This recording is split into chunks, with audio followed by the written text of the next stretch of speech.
Guys, wait till you see these goats. They're crazy, super long horn. They're angora goats. I've never seen them before. Here they come. Aren't they so pretty? Look at how long their hair is. And this is electric fence. I already got shocked by it. How was that? Well, it felt kind of good, but not very good. How many times did it take for you to learn? Just one? Yeah. It was shocking to me. Tonight, Chris and I had the pleasure of hanging out with our friends Will and Melissa from Homestead Iron. It was really fun hanging out with their family and getting to know them better. Will is a true craftsman who makes quality handmade garden tools with a lifetime warranty. Who does that anymore? Stick around to the end of this video and we will give you a discount code that's good on their website.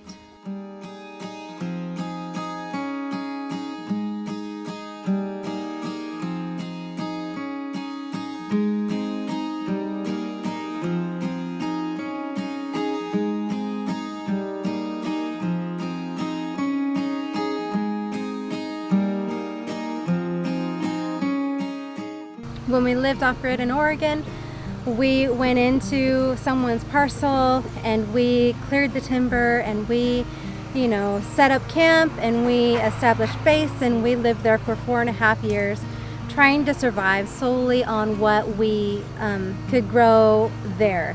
And so we were able to raise enough money to come out here and we bought our place and began our garden tool business, and in result it just kind of took off. Peas.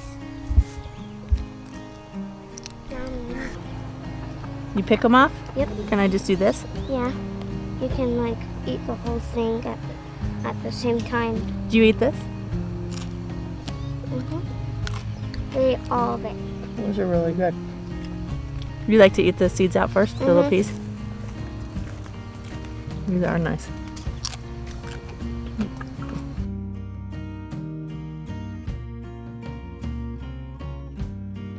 There's this one, and that one, and that one, and that one. Amazing, huh?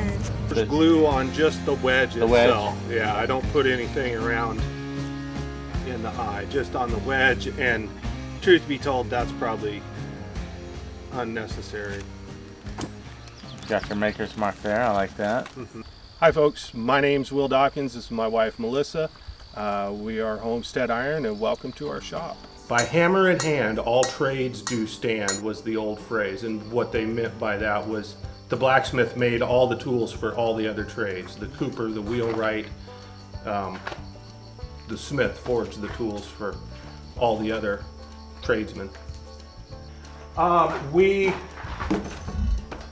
were gardeners first and got frustrated with low quality tools, just lack of selection and lack of quality, and I've been doing this for years and thought, we can make a lot better tool than that, and we did, and then it just kind of spun off organically from there.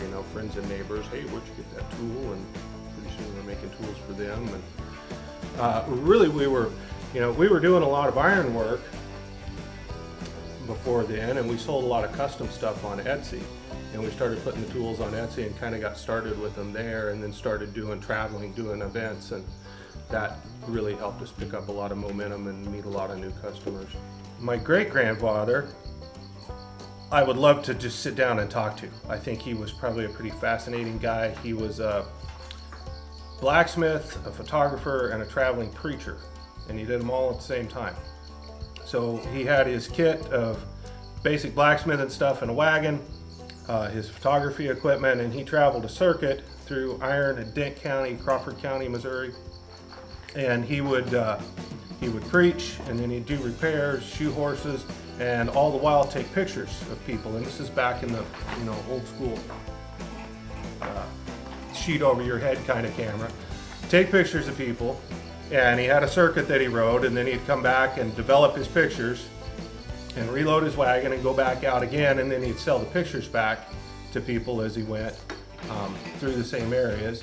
And then of course my grandpa worked for Crockett Bit and Spur, which I'm not sure if Crockett is still, I'm sure they're not what they used to be, but he was a master blacksmith for Crockett Bit and Spur for years, making tack, horse bits and spurs. And then my dad was a metal worker, but he picked up the blacksmithing too. He grew up with it. And so I just I grew up in the hot shop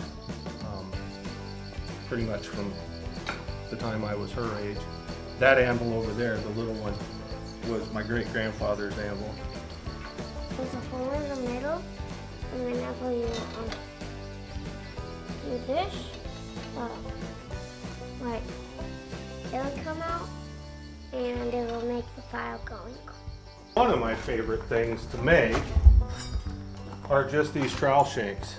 It's a very simple little forging, but there's a rhythm to it, and I'll do 60 or 100 of them at a time, and it's that same repetitive motion, and always trying to get it perfect on each and every one. And I don't know, I enjoy it's kind of tedium for some people, but I enjoy the repetition of doing these shanks for the trowels.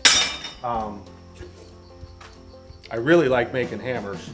Hammers are a lot of fun to make, and that's favorite tool to use, hands down. That's the ultimate tool, in my opinion. That was and still the original 3D printer, right? How so? Your camera, the space shuttle, every material object we have owes its existence to a hammer. If you trace the origin story of any modern object back far enough, you end up at a human being swinging a hammer to make the tool that made the tool that made the tool that ultimately led up to all our whiz-bang gizmos we have now.